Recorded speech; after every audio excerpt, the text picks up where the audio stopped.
परिश्रम पूर्वक तप करे तथा अपने नाम का स्वयं स्मरण करे। यह विचार कर वे अपने गणों सहित हिमालय पर्वत की ओर चले। जब वे हिमालय पर्वत पर पहुंचे तो उन्होंने डमरू को बजाना आरंभ कर दिया। उस स्थान पर गंगा जी की धारा बह रही थी और औषधियों का केंद्र होने के कारण वह जगह औषध प्रस्थ के नाम से प्रसिद्ध थी। वहां पक्षी मधुर ध्वनि में चहचहाते थे तथा अनेक प्रकार के रंग बिरंगे पुष्प खिले हुए थे। उस श्रेष्ठ स्थान को देखकर शिवजी तप करने की इच्छा से वहीं बैठ गए और अपने स्वरूप का ध्यान धरने लगे। उन्होंने कुंभक, रेचक तथा पूरक इन तीनों प्रकार के प्राणायाम को करना आरंभ कर दिया। उनके नंदी, भृंगी आदि गण भी शिवजी का ध्यान धरते हुए उसी स्थान पर बैठ गए। हे नारद, जब हिमाचल ने भगवान सदाशिव के आगमन का समाचार सुना तो बड़ी सज धज के साथ उनके समीप जा पहुंचे। फिर शिवजी की बहुत प्रकार से स्तुति प्रशंसा करते हुए बोले, हे प्रभु, मेरे धन्य भाग्य है जो आप यहाँ पधारे हैं। अब आप मुझे कोई आज्ञा दीजिए जिसका पालन करके मैं कृतार्थ हो जाऊं। यह सुनकर शिवजी ने हंसते हुए कहा, हे पर्वतराज, हम यहाँ तपस्या करने के हेतु आए हैं और कुछ दिनों तक यही निवास करेंगे। हम केवल यही चाहते हैं कि जब तक हम यहाँ रहे तब तक हमारे समीप कोई न आने पावे। हिमाचल ने इस आज्ञा को श्रोधार्य करते हुए कहा, हे स्वामी, आप जो चाहते हैं वही होगा। मेरा यह परम सौभाग्य है कि आपने यहाँ पधार कर मुझे प्रतिष्ठा प्रदान की है। इतना कहकर हिमाचल शिवजी की आज्ञा लेकर अपने घर लौट आए और सब जगह यह राजा की आज्ञा घोषित कर दी कि औषध प्रस्थ पर कोई व्यक्ति न जाने पाए। यदि कोई जाएगा तो वह मृत्यु दंड पाएगा। इस आज्ञा के उपरांत हिमाचल अपनी पुत्री गिरिजा को साथ लेकर फिर शिवजी की सेवा में पहुंचे और उनकी स्तुति प्रशंसा करने के उपरांत बोले, हे प्रभु, यदि आप आज्ञा दे तो मेरी कन्या गिरिजा अपनी सखियों सहित यहाँ आपकी सेवा करती रहे। हे नारद, हिमाचल की प्रार्थना सुनकर शिवजी ने गिरिजा को सिर से पांव तक देखने के उपरांत विचार किया कि श्रेष्ठ कार्यों में स्त्री बाधा स्वरूप आ खड़ी होती है, इसलिए उत्तम कार्य करते समय स्त्री को पास रखने का निषेध किया गया है। कामदेव का उत्तम शस्त्र स्त्री को ही कहा गया है, इसीलिए बुद्धिमानों ने स्त्री को महारोग के समान कहा है। यह विचार कर शिवजी ने हिमाचल से कहा, हे राजन, हम तपस्वियों का स्त्री के साथ रहना शुभ नहीं है। स्त्री तप को भ्रष्ट कर डालती है, अतः हमें गिरिजा को यहाँ रहना स्वीकार नहीं है। शिवजी के मुख से यह वचन सुनकर हिमाचल आश्चर्यचकित रह गया, परंतु गिरिजा ने शिवजी को संबोधित कर कुछ बातें कही। हे नारद, गिरिजा ने कहा, हे तपस्वी, आपका मत यह है कि पुरुष प्रकृति से पृथक रहता है, परंतु मैं कहती हूँ कि प्रकृति के बिना पुरुष कभी नहीं ठहर सकता। इस संसार में जो कुछ भी दृष्टिगोचर होता है वह सब प्रकृति का स्वरूप है। प्रकृति जड़ तथा चैतन्य को अपने वश में रखती है। आपकी समझ में तो पुरुष और प्रकृति अलग अलग है, परंतु मेरी समझ में पुरुष प्रकृति से मिला हुआ है, क्योंकि कहना, सुनना तथा तपस्या करना आदि सब कार्य माया के रूप है। जो पुरुष माया से अलग है उसे तो तपस्या करते समय किसी के द्वारा विघ्न डाले जाने का भय होना ही नहीं चाहिए। गिरिजा के ऐसे वचन सुनकर शिवजी बोले, हे गिरिजे, तुम्हारी यह बुद्धि केवल अपने मन से उत्पन्न की हुई है, जिसे केवल अनुमानिक ही कहा जा सकता है। तुम्हें यह जान लेना चाहिए कि ब्रह्म सबसे श्रेष्ठ है, माया कभी स्वाधीन नहीं है, क्योंकि वह जड़ होती है। यदि तुम्हें ऐसा अहंकार है कि माया और ब्रह्म एक दूसरे से अलग नहीं रह सकते, तो तुम ब्रह्म को रोक क्यों नहीं लेती हो। इतना कहकर शिवजी चुप हो गए। तब हिमाचल शिवजी की स्तुति करने के उपरांत अपने घर को लौट गए, परंतु गिरिजा को सखियों सहित वही छोड़ गए। इस बार शिवजी ने भी उनसे यह आग्रह नहीं किया कि वे गिरिजा को लौटा ले जाएं। अस्तु गिरिजा प्रतिदिन अपनी सखियों से शिवजी की सेवा करने लगी। वे वन से अनेक प्रकार के पुष्प आदि तोड़कर लाती और शिवजी का पूजन किया करती थी, परंतु शिवजी का चित्त किसी भी प्रकार से चलायमान न हुआ।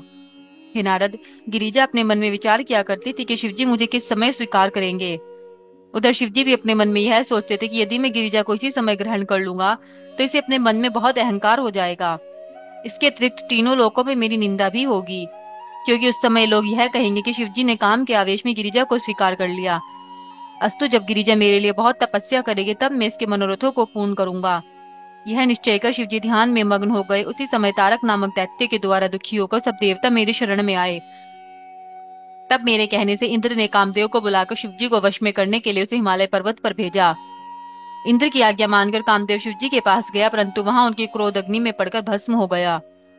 उस समय तीनों लोकों में हाहाकार मचा। गिरिजा ने वन में जाकर बहुत तपस्या की और शिवजी ने प्रसन्न होकर उन्हें अंगीकार कर लिया। 31वां अध्याय। इतनी कथा सुनाकर सूत जी ने कहा, हे शौनकादि ऋषियों, ब्रह्मा जी के मुख से यह वृत्तांत सुनकर नारद जी ने संशय युक्त हो यह प्रार्थना की, हे पिता, आप मुझे तारक दैत्य द्वारा देवताओं को दुख देने, कामदेव के भस्म होने तथा शिवजी द्वारा गिरिजा को पुनः ग्रहण करने का वृत्तांत विस्तार पूर्वक सुनाने की कृपा करें। ब्रह्मा जी बोले, हे पुत्र, तुम ध्यान देकर इस कथा को सुनो। कश्यप की दिति नामक स्त्री के गर्भ से हिरण्यकशिपु तथा हिरण्याक्ष नामक दो अत्यंत बलवान तथा तेजस्वी पुत्र उत्पन्न हुए। उन्होंने अपनी शक्ति द्वारा तीनों लोकों में वश में कर लिया। उनके अत्याचारों के कारण देवताओं को स्वप्न में भी आनंद नहीं मिलता था। तब विष्णु जी ने अवतार लेकर हिरण्यकशिपु को मारा तथा वारा अवतार लेकर हिरण्याक्ष का वध किया। उस समय सब देवता प्रसन्न होकर विष्णु जी की स्तुति करने लगे। हे नारद, अपने दोनों पुत्रों की मृत्यु से दिति को बहुत दुख हुआ। उसने कश्यप के पास जाकर सब समाचार कह सुनाया। तदुपरांत उसने अपनी पति की अत्यंत सेवा करके उनसे आनंद प्रदान करने वाले एक पुत्र की मांग की। दिति की सेवा से प्रसन्न होकर कश्यप ने उनसे यह कहा, हे दिति, तुम 1 सहस्त्र वर्षों तक तपस्या करो। यदि तुम्हारा तप सिद्ध हुआ तो तुम्हें अवश्य ही भाग्यवान पुत्र की प्राप्ति होगी। यह सुनकर दिति ने तप करना आरंभ कर दिया। जब इंद्र ने दिति को इस प्रकार तप करते देखा तो वे पास जाकर दिति की सेवा करने लगे। दिति ने उसकी सेवा से प्रसन्न होकर पूछा, हे इंद्र, तुम मेरी इतनी सेवा किस इच्छा से कर रहे हो? तुम मुझे अपनी अभिलाषा बताओ तो मैं उसे अवश्य पूर्ण करूंगी। यह सुनकर इंद्र ने उत्तर दिया, हे माता, हम अपनी सेवा के बदले तुमसे यही वर मांगते हैं कि जिस पुत्र के लिए तुम ऐसा कठिन तप कर रही हो, वह जब जन्म ले तो हमारे भाई के समान हमारा परम हितैषी और हमें देवताओं का दुख दूर किया करे। यह बात सुनकर दिति ने अत्यंत दुखी होकर कहा, हे इंद्र, तुमने तो छल करके मुझे ठग लिया है, फिर भी मैं तुम्हारी इच्छा पूर्ण करूंगी।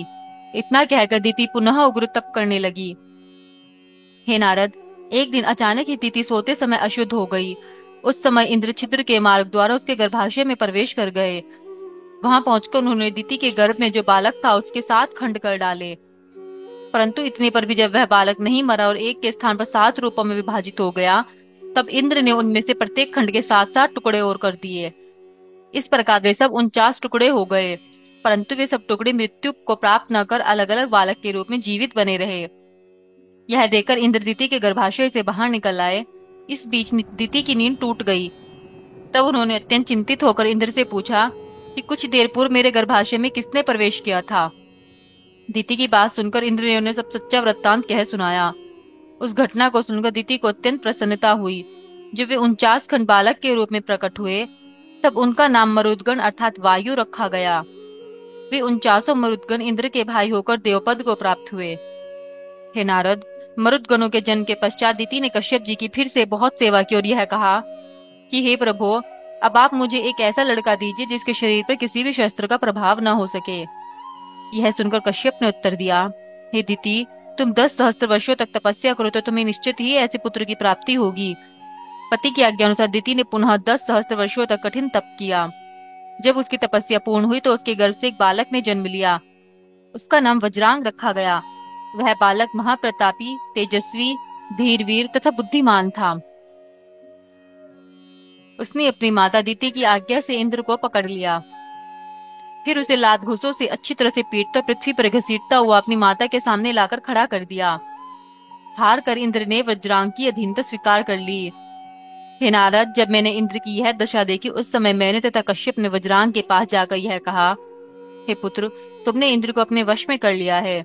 अस्तु अब तुम हमारे ऊपर कृपा करके इसे छोड़ दो। तुम अपने कुल में सूर्य के समान प्रतापी हो, तुम्हारी शक्ति का वर्णन कहाँ तक किया जाए। यह सुनकर वज्रांग ने उत्तर दिया, मैं आप लोगों के कहने से इंद्र को छोड़े देता हूँ। मुझे इंद्रलोक प्राप्त करने की कोई इच्छा नहीं है। मैंने तो अपनी माता की आज्ञा मानकर ही इंद्र को यह दंड दिया है। इतना कहकर वह मुझसे बोला, हे पितामह, आप तीनों लोकों के स्वामी हैं, अतः मैं चाहता हूँ कि आप मुझे तीनों लोकों का सार बता दें।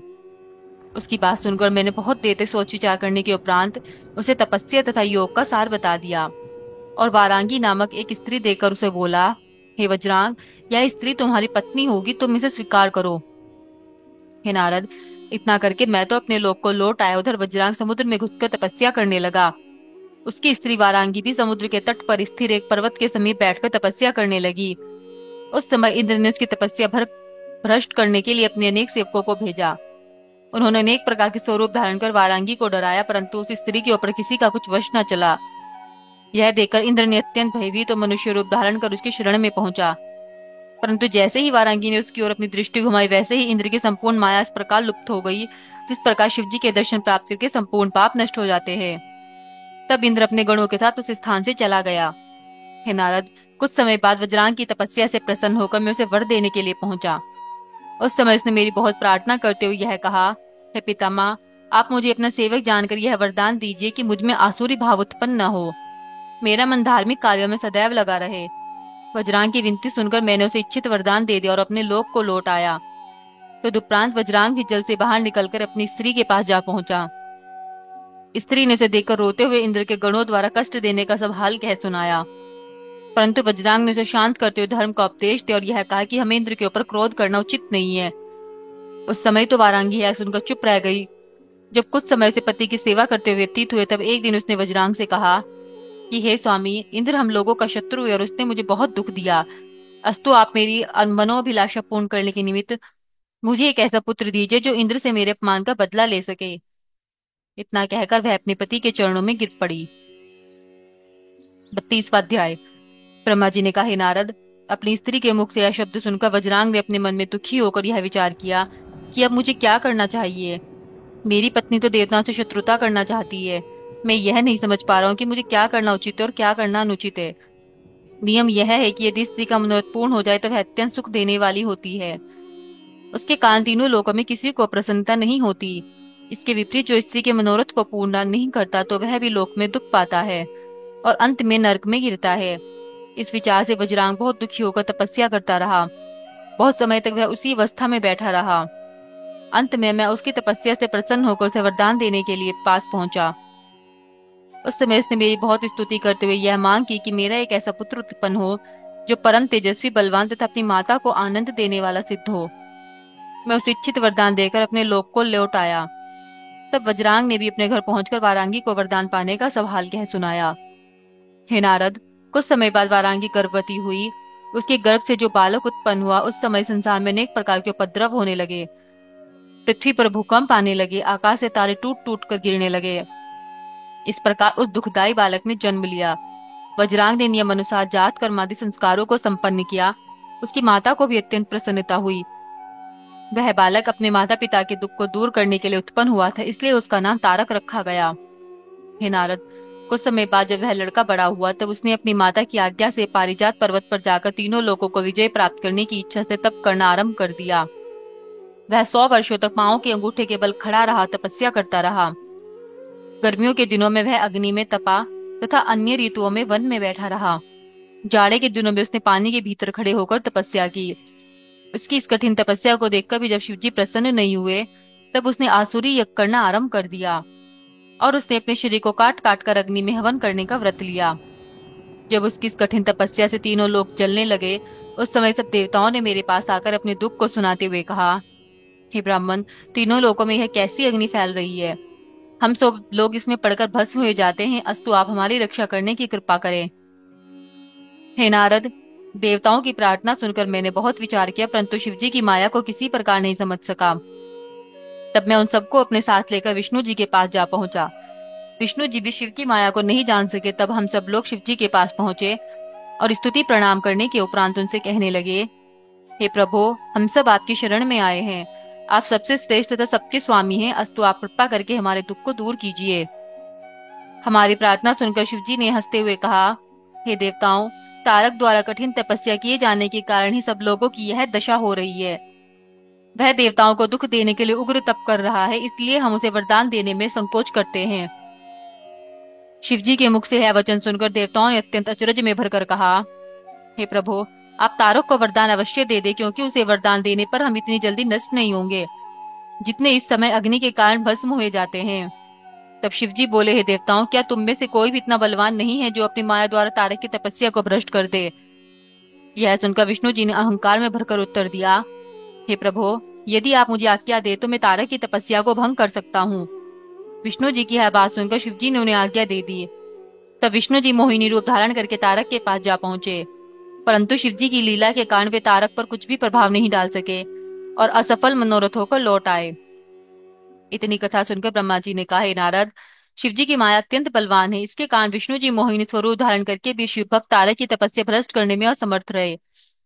अस्तु विष्णु जी ने शिवजी के पास जाकर यह प्रार्थना की, हे प्रभु, तारक की तपस्या भंग करने में मैं असफल रहा हूँ। अस्तु आप उसे वरदान दे दीजिए। यह सुनकर शिवजी तारक का वरदान देने के लिए उसके पास जा पहुंचे और उसे सुनाते हुए बोले, हे तारक, मैं तुम्हारी तपस्या से अत्यंत प्रसन्न हूँ। तुम जो चाहो वह वरदान मांग लो। यह सुनकर तारक ने अत्यंत प्रसन्न हुआ पहले तो शिवजी को प्रणाम किया और फिर हाथ जोड़कर यह कहा, हे प्रभु, मैं आपके अतिरिक्त अन्य किसी के हाथ से न मरूं और करोड़ों वर्षों तक तीनों लोकों का राज्य करूं। यह वरदान आप मुझे दीजिए। शिवजी ने तारक की यह प्रार्थना स्वीकार कर ली तो उपरांत वे उसे इच्छित वरदान दे कैलाश पर्वत पर लौट आए। तारक भी शिवजी से वरदान प्राप्त कर अत्यंत प्रसन्न हो अपने घर को लौट गया। 33वां अध्याय। इतनी कथा सुनकर नारद जी ने कहा, हे पिता, वरदान पाकर तारक ने क्या किया, यह सब वृत्तांत आप मुझे सुनाने की कृपा करें। ब्रह्मा जी बोले, हे पुत्र, वरदान पाकर तारक अपने घर लौट आया और उसने अपनी स्त्री से संपूर्ण वृत्तांत कह सुनाया। उस समय सब दैत्यों ने एकत्र होकर तारक को अत्यंत प्रतिष्ठित अथवा अपना स्वामी स्वीकार करते हुए उसकी बहुत प्रकार से स्तुति प्रशंसा की। तदुपरांत तारक ने सब असुरों की एक बड़ी सेना इकट्ठी की। उसमें करोड़ों बलशाली असुर योद्धा थे। उस सेना के 10 मुख्य सेनापति थे, जिनके नाम इस प्रकार है: कुंभक, कुंज, महिष, कुंजर, कालनेमी, निमि, कृष्ण जठर, प्रजम्बुक, सुम तथा कालकेतु। जो दैत्य संपूर्ण सेना का प्रधान सेनापति था उसका नाम ग्रसन था। ये सब असुर योद्धा अपने सामने तीनों लोगों को तुच्छ समझते थे। इस सेना को लेकर तारक ने सबसे पहले इंद्र पर चढ़ाई की। तदुपरांत देवलोक को चारों ओर से घेर लिया। हे नारद, उस समय देवता तथा दैत्यों में घोर युद्ध होने लगा, जिसमें अनेक प्रकार के अस्त्र शस्त्रों का प्रयोग हुआ। तारक से इंद्र ने युद्ध ठाना। निमि से अग्नि आ भिड़े। कालनेमी तथा यमराज आमने सामने हुए। नमूची तथा नृत्य ने परस्पर युद्ध करते हुए अपनी अपनी विजय की कामना की। महिषासुर तथा वरुण ने एक दूसरे को मारने के लिए शस्त्र धारण किए। इसी प्रकार सभी दैत्य और देवता अपनी अपनी जोड़ी देखकर आपस में युद्ध करने लगे।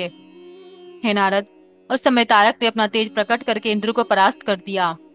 तदुपरांत वह विष्णु जी के सम्मुख जा पहुंचा। तारक के इस प्रताप को देखकर विष्णु जी ने पहले तो बहुत आश्चर्य किया, फिर शिव जी के वरदान की महिमा समझकर युद्ध क्षेत्र से अंतर्धान हो गए।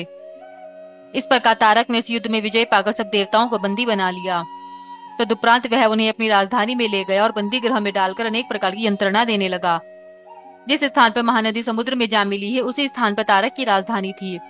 इस प्रकार वहां देवता तथा दैत्य इकट्ठे होकर रहने लगे। तारक ने निर्भय होकर अपने देश को अलग अलग भागों में बांट दिया और उनका राज्य असुरों को सौंप दिया, जहां वे अपने परिवार तथा मित्रों सहित आनंद का उपभोग करने लगे। इस प्रकार विष्णु जी के स्थान पर तारक स्वयं ही तीनों लोकों का स्वामी बन बैठा। उसने अग्नि की पदवी निमि को दी तथा कालनेमी को यमराज के स्थान पर नियुक्त किया। तदुपरांत उसने निरति का पद नमूची को, वरुण का महिषासुर को, पवन का मेद को, कुबेर का कक्ष को, इंद्र का जरंभक को, अहिपति का शुंभ को, ब्रह्मा का कुंभ को तथा मित्र का पद कुंजर को दिया। इसी प्रकार उसने सब देवताओं के पद पर दैत्य को प्रतिष्ठित कर दिया। वे सब असुर संसार के स्वामी बनकर राज्य करने लगे। उनके राज्य में देवताओं के अतिरिक्त अन्य कोई भी प्राणी दुखी नहीं था। अस्तु कुछ समय बीतने पर विष्णु जी ने छिपे हुए देवताओं के पास जाकर यह कहा कि हे देवताओं, शिवजी का भक्त होने के कारण तारक अत्यंत बलवान तथा प्रतापी है, इसलिए वह तुमसे कभी परास्त नहीं होगा। मैंने बहुत विचार करने के उपरांत यह निश्चय किया है कि तुम सब लोग अपना मनोरथ प्राप्त करने के लिए उसकी सेवा करना आरंभ कर दो।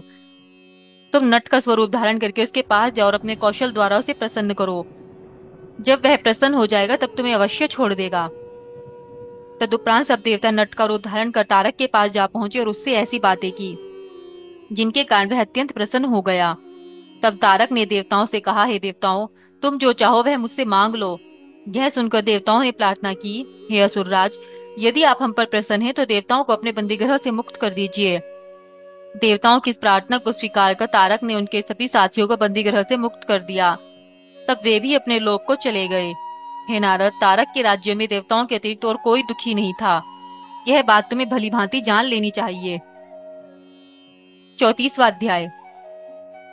ब्रह्मा जी ने कहा, हे नारद, जब देवताओं ने राक्षसों द्वारा पीड़ित होकर अनेक प्रकार के दुख उठाए तो वे परस्पर इस प्रकार कहने लगे कि हम किसके पास जाकर अपना दुख कहे। सूर्य और चंद्रमा जो संसार के जीवन दाता है, स्वयं भी इस समय तारक की सेवा करते रहते हैं। पता नहीं यह दैत्य हमें कब तक दुख देता रहेगा। इस समय हमारा कौन सहायक है जिसके पास जाकर हम अपना दुख सुनाएं। इस प्रकार देवताओं ने दुख में डूबकर बहुत चिंता की। अंत में वे सब एकत्र होकर इंद्र तथा बृहस्पति को साथ लेकर मेरे पास आए और मेरी स्तुति तथा पूजा करने लगे। देवताओं की प्रार्थना सुनकर मैंने उनसे कहा, हे देवताओं, मैं तुम लोगों को अत्यंत दुखी तथा चिंतित देख रहा हूँ।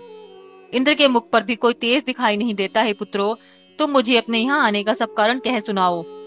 हे नारद, मेरी बात सुनकर देवताओं की ओर से बृहस्पति ने मुझसे कहा, हे पिता, तारक नामक दैत्य ने शिवजी से वरदान प्राप्त कर तीनों लोगों को अपने वश में कर लिया है।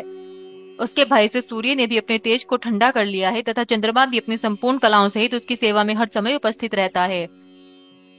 सभी ऋतुएं उसकी सेवा में बनी रहती और फल फूलों को उत्पन्न कर उसे संतुष्ट रखती हैं। इंद्र भी उसकी बहुत प्रकार से सेवा किया करते हैं। इस प्रकार सभी देवता उनके सेवक बने हुए हैं, परंतु वह किसी के ऊपर कोई कृपा नहीं दिखाता। जिन देव वृक्षों की पत्तियों को देव स्त्रियां बहुत समय समझकर तोड़ती थी, उन वृक्षों को तारक के साथ ही जड़ से उखाड़कर फेंक देते हैं। जिस समय वह शयन करता है, उस समय देवताओं की स्त्रियां अपने नेत्रों से आंसू बहाती उसकी स्तुति करने को विवश होती है। उनके भय से देवता अपने लोक की ओर आंख उठाकर भी नहीं देख सकते। वे स्वयं ही यज्ञ का भाग ले लेते हैं। इंद्र को कोई कुछ भी नहीं गिनता। जिस प्रकार सन्निपात हो जाने पर कोई औषधि काम नहीं देती, उसी प्रकार भगवान विष्णु के जिस चक्र पर हमें बड़ा भारी भरोसा था, वह इन दिनों व्यर्थ हो गया है। हे पिता, आप हमारे दुख को दूर करने के लिए कोई उपाय करें। हे नारद, देवताओं की प्रार्थना सुनकर मैंने उन्हें उत्तर दिया, हे देवताओं, तारक ने शिवजी से ऐसा वरदान प्राप्त किया है कि उसे शिवजी के अतिरिक्त और कोई नहीं मार सकेगा। यदि शिवजी के वीर्य से कोई पुत्र उत्पन्न हो तो वह भी तारक को मारने में समर्थ हो सकता है, क्योंकि पुत्र में पिता का तेज रहता है और उसे पिता का स्वरूप कहा जाता है। परंतु यह बात बहुत कठिन दिखाई देती है। इस समय शिवजी हिमाचल पर्वत पर तपस्या कर रहे हैं तथा गिरिजा अपनी सखियों सहित उनकी सेवा में संलग्न है। यदि किसी प्रकार वे दोनों परस्पर मिल जाए तो तुम्हारा कार्य पूर्ण हो सकता है। गिरिजा के बिना और किसी से तुम्हारा कोई कार्य नहीं चलेगा। मैं तुम्हें एक उपाय बताता हूँ, तुम उसके अनुसार कार्य करो। वह उपाय यह है कि तुम कामदेव को शिवजी के पास भेजो। वह शिवजी के मन में गिरिजा के प्रति स्नेह उत्पन्न करे। बस इतना होते ही सब कार्य स्वतः सिद्ध हो जाएंगे। हे नारद, मेरी बात सुनकर सब देवता बहुत स्तुति करते हुए अपने घर को चले गए। तदुपरांत इंद्र ने कामदेव को अपने समीप बुलाया और उससे यह कहा, हे कामदेव, तुम देवताओं के हितैषी तथा उनका सब कार्य को सिद्ध करने वाले हो। अस्तु, ब्रह्मा जी ने जो उपाय बताया है उसके अनुसार कार्य सिद्ध करने के हेतु शीघ्र तैयार हो जाओ। हे मित्र, वीरों की परीक्षा युद्ध के समय ली जाती है। उदार लोगों को समय के अनुसार पहचाना जाता है। इसी प्रकार विपत्ति पड़ने पर मित्र तथा स्त्री की परीक्षा का अवसर होता है। अस्तु, इस अवसर पर मैं तुम्हारी मित्रता की परीक्षा लेना चाहता हूँ।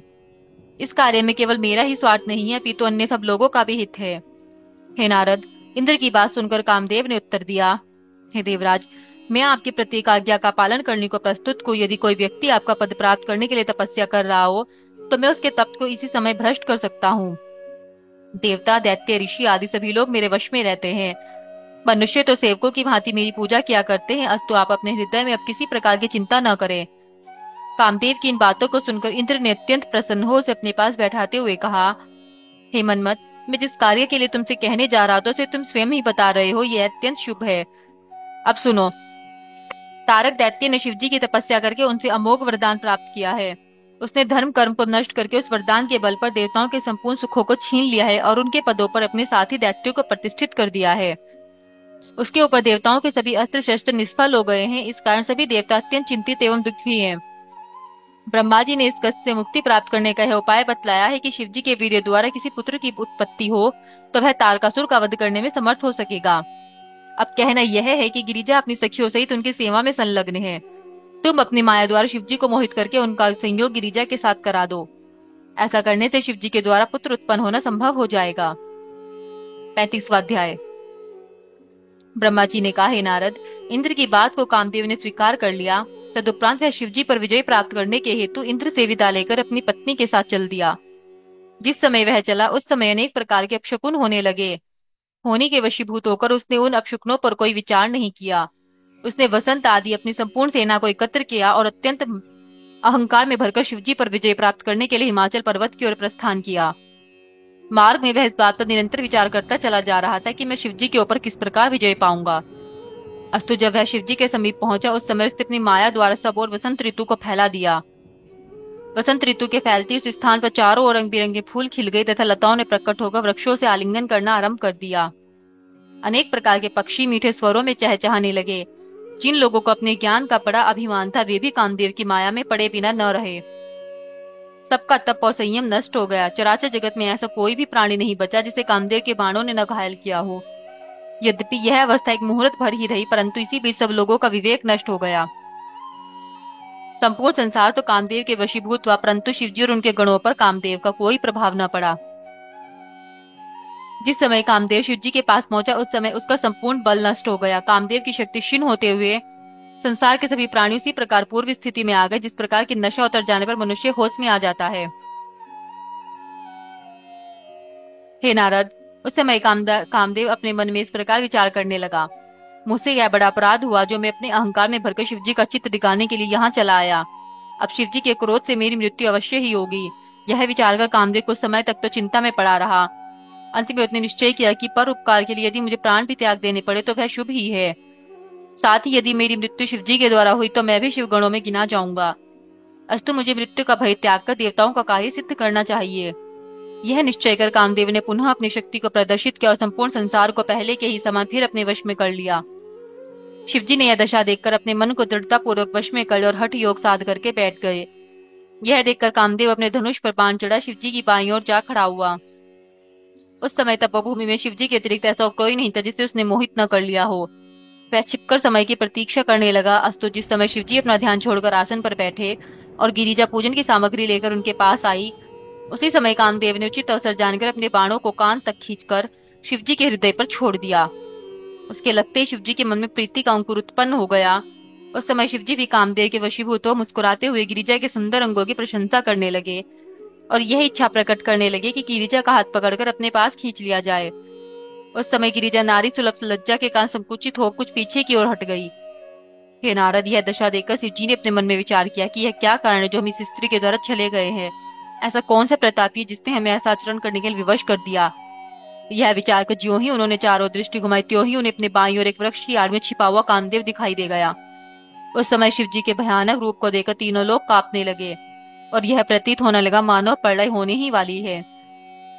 अस्तु शिवजी ने कामदेव पर क्रोधित हो जैसे ही अपने तीसरे नेत्र को खोला वैसे ही कामदेव जलकर भस्म हो गया। उस समय तीनों लोकों में हाहाकार मच गया। सभी देवता अत्यंत भयभीत परम दुखी तथा दीन होकर व्यक्तियों को अत्यंत प्रसन्नता हुई। इतनी कथा सुनकर नारद जी ने ब्रह्मा जी से कहा, हे पिता, यह चरित्र सुनकर मुझे अत्यंत आश्चर्य होता है। शिवजी परब्रह्म, निष्पाप, माया रहित, योगी, तीनों लोकों के स्वामी तथा देवताओं के पूज्य है। उनका नाम कामजीत तथा मृत्युजीत प्रसिद्ध है। उनकी कृपा प्राप्त करके उनके भक्त कामदेव को अपने वश में किए रहते हैं। ऐसे भगवान सदाशिव को कामदेव ने अपना लक्ष्य क्यों बनाया और सुगमता से पूर्वक उनके ऊपर विजय कैसे प्राप्त कर ली। यह सुनकर ब्रह्मा जी ने उत्तर दिया, हे नारद, मैं तुम्हें यह वृत्तांत सुना चुका हूँ कि पहले मैंने संध्या नामक एक कन्या को उत्पन्न किया था। तदुपरांत मैंने मनमत अर्थात कामदेव को जन्म दिया।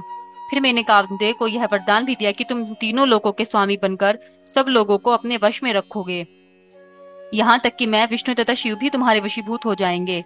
मुझसे यह वरदान पाकर उसने सर्वप्रथम मेरे ही ऊपर अपना बाण छोड़ा और मुझसे कुकर्म कराना चाहा। तब मैंने यह शाप दिया कि तुम शिवजी के तीसरे नेत्र की ज्वाला में पड़कर भस्म हो जाओगे। इसी श्राप के कारण कामदेव ने पहले तो शिवजी को अपने वश में कर लिया, तदुपरांत वह शिवजी के तीसरे नेत्र की ज्वाला में पड़कर भस्म हो गया।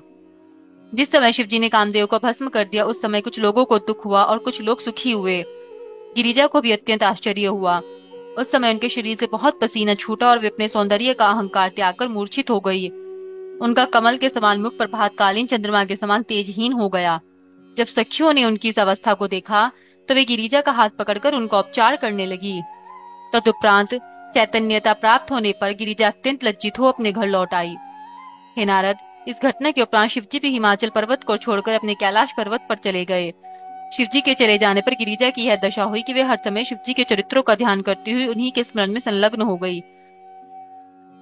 कामदेव की स्त्री रति ने जब अपने पति की मृत्यु को देखा तो वह बहुत प्रकार से विलाप कर उठी।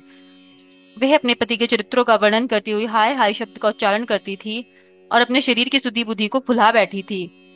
जब उसे कुछ चैतन्यता प्राप्त हुई तब वह अपने पति के शव को संबोधित करती हुई इस प्रकार कहने लगी, हे स्वामी, मैंने आपको पहले भी बहुत समझाया था कि शिवजी के साथ वैर करना उचित नहीं है, परंतु आपने दूसरों के वश में पड़कर मेरी बात पर कोई ध्यान नहीं दिया। हे नाथ, आपने मुझसे कुछ भी नहीं कहा और मुझे त्याग कर अकेले ही शिवपुरी को चले गए। अब मैं अनाथ बनकर रह रही हूँ। आपने जैसा किया उसका फल अच्छी तरह पा लिया। यह नियम है कि संसार में कोई किसी को दुखी देखकर स्वयं सुखी नहीं रहा है, उसे कहीं भी आनंद नहीं मिलता है।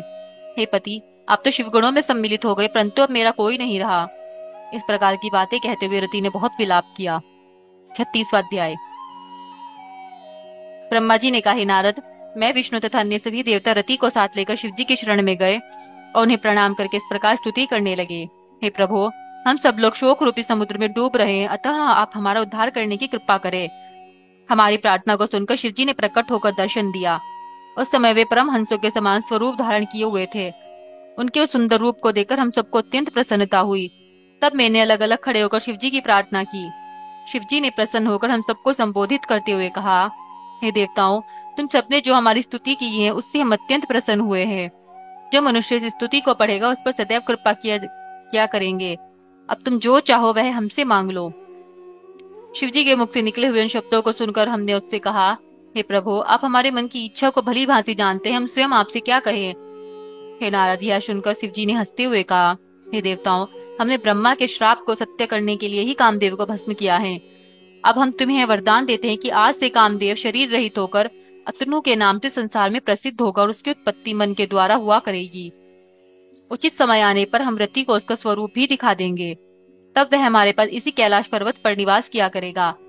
जब द्वापर युग में विष्णु भगवान का अवतार कृष्ण के रूप में होगा, तब कामदेव कृष्ण के पुत्र के रूप में जन्म लेगा। उस समय वह रति को पुनः प्राप्त कर लेगा। अब रति को उचित है कि वह उस समय के आने तक इंद्र के यहाँ जाकर रहे और अपने मन में किसी प्रकार का दुख न माने। वह बिना कोई परिश्रम किए अपने पति को पुनः प्राप्त कर लेगी। जब रुक्मणी के गर्भ से पुत्र के रूप में कामदेव की उत्पत्ति होगी, उस समय इंद्र उसे उठा ले जाएंगे और समुद्र में डाल देंगे। वहां समुद्र में एक मछली उसे निगल जाएगी, पर हमारे प्रताप से उसकी मृत्यु नहीं होगी। उस मछली को एक केवट अपने जाल में फंसा लेगा, उसे शंबर नामक एक असुर की भेंट करा देगा। जिस समय मछली का पेट फाड़ा जाएगा, उस समय कामदेव, जिसका उस नाम उस समय प्रद्युमन प्रसिद्ध होगा, प्रकट होकर रति के पास गुप्त रूप से रहेगा। तदुपरांत वह बालक उस असुर को मारकर यहाँ चला आएगा। इतना कहकर शिवजी सबके देखते देखते अंतर्धान हो गए। फिर देवताओं ने भी रति को इंद्र के साथ कर दिया और अपने अपने स्थान को चले गए। हे नारद, कामदेव का चरित्र तुमसे कहा, अब तुम गिरिजा का वृत्तांत सुनो। 37वां अध्याय। ब्रह्मा जी ने कहा, हे नारद, जिस समय गिरिजा ने अब कामदेव को जलते हुए देखा, उस समय वे भयभीत हो वहां से भागकर अपने घर जा पहुंची। इस दशा को देखकर माता पिता शीघ्र ही गिरिजा के समीप जा पहुंचे। उस समय हिमाचल के संपूर्ण नगर में भी खलबली मच गई। जब गिरिजा को कुछ चैतन्यता प्राप्त हुई, तब उनकी माता ने इस प्रकार पूछा, हे पुत्री, तुझे इस प्रकार किसने भयभीत किया है जो तू लंबी लंबी श्वासें ले रही है। तब गिरिजा ने जो कुछ दृश्य देखा था वह सब विस्तार पूर्वक कह सुनाया। उसे सुनकर माता पिता ने गिरिजा को बहुत सांत्वना दी। हे नारद, कुछ समय बाद तुम गिरिजा के समीप पहुंचे। तब गिरिजा ने अत्यंत लज्जित होकर तुमसे यह कहा कि आप मुझे ऐसा उपाय बताएं जिससे मुझे शिवजी की प्राप्ति हो। यह सुनकर तुमने उत्तर दिया, हे गिरिजे, शिवजी केवल तपस्या के वशीभूत रहते हैं। यदि तुम उन्हें अपने पति रूप में प्राप्त करना चाहती हो तो वन में जाकर कठिन तपस्या करो। शिवजी तपस्या के वशीभूत होकर सब लोगों का पालन करते हैं और उसी के बल पर सबका संहार भी करते हैं। तपस्या के बल पर ही शेषनाग पृथ्वी को अपने मस्तक पर धारण किए हुए हैं और तपस्या के द्वारा ही देवता संपूर्ण वस्तुओं को प्राप्त करते हैं। यह सुनकर गिरिजा ने उत्तर दिया, हे मुनिराज, आपका कथन सत्य है, परंतु गुरु के बिना किसी को सच्चे ज्ञान की प्राप्ति नहीं होती। आप मुझे अपनी शिष्या बनाकर तपस्या की विधि बताइए। ब्रह्मा, विष्णु तथा शिवजी गुरु के बिना शक्तिहीन हो जाते हैं। आप मेरे गुरु बनना स्वीकार करें। हे नारद, यह सुनकर तुमने शिवजी का ध्यान किया और गिरिजा को अपने शिष्या बनाकर पंचाक्षर मंत्र का उपदेश दिया। तदुपरांत तुम वहां से लौटकर मेरे पास आए और गिरिजा तुम्हारे उपदेश को पाकर अपने मन में तपस्या करने की दृढ़ इच्छा को ले सखियों सहित अपने पिता हिमाचल के समीप जा पहुंची। उस समय सखियों ने पर्वतराज हिमाचल को संबोधित करते हुए यह कहा, हे राजन, गिरिजा अपने मन की अभिलाषा को कहते हुए लजाती है। अस्तु उनकी ओर से हम आपसे यह प्रार्थना करती हैं कि आप गिरिजा को तपस्या करने के निमित्त वन में जाने की आज्ञा दे, जिससे वे शिवजी को प्राप्त करने के लिए तप करें। सखियों की यह बात सुनकर हिमाचल अत्यंत प्रसन्न हुए और उन्होंने इस प्रार्थना को स्वीकार करते हुए गिरिजा को तपस्या के निमित्त वन में जाने की आज्ञा दे दी। तदुपरांत गिरिजा अपनी सखियों को साथ लेकर अपनी माता के पास पहुंची और उनसे भी यह प्रार्थना की। मैना ने जब इस समाचार को सुना तो उन्हें अत्यंत चिंता हुई। उन्होंने अत्यंत उदास होकर गिरिजा से यह कहा, हे पुत्री, तुम घर में ही रहकर तपस्या करो। माता पिता के घर को किसी तीर्थ अथवा देवालय से कम नहीं समझना चाहिए। तुम्हें इस प्रकार कष्ट सहन करना उचित नहीं है। तुम यही तपस्या करो। हे नारद,